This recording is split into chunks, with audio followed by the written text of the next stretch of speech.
Ayun, kakabsat. Ito yung bathroom ni Baba. Ayan.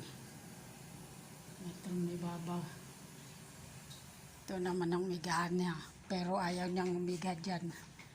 Ito naman yung magulong ano niya, tisrihan niya. Ito naman yung kusina. Kusina.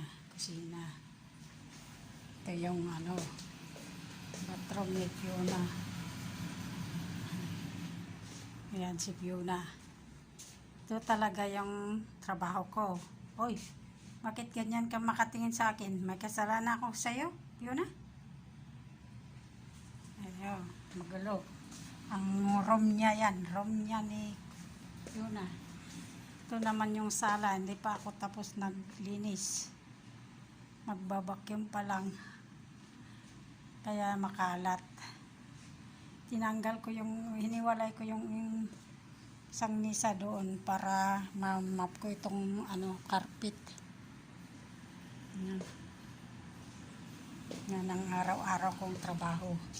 At saka ito. Yan, 2 aso na yan. Pinakain ko kaninang alas 4. Pakakainin ko na naman mamayang gabi. Alas 10:30, kaya hindi ako makaagang umuwi. Ayan. Thank you. 150 yung ko sahod ko dyan.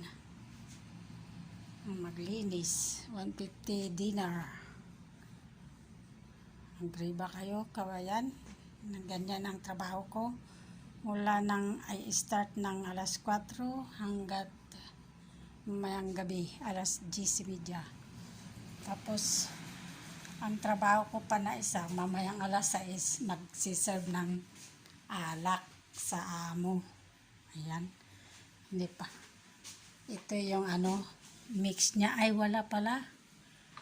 Hindi pa siya nakabili ng i-mix sa alak. Ito. Isang ganito. At saka ganito. Ilalagay mo dito sa baso at saka ice. Lagay mo yan. Saka mo ilagay yung yung ganito. Ayan, lagay mo.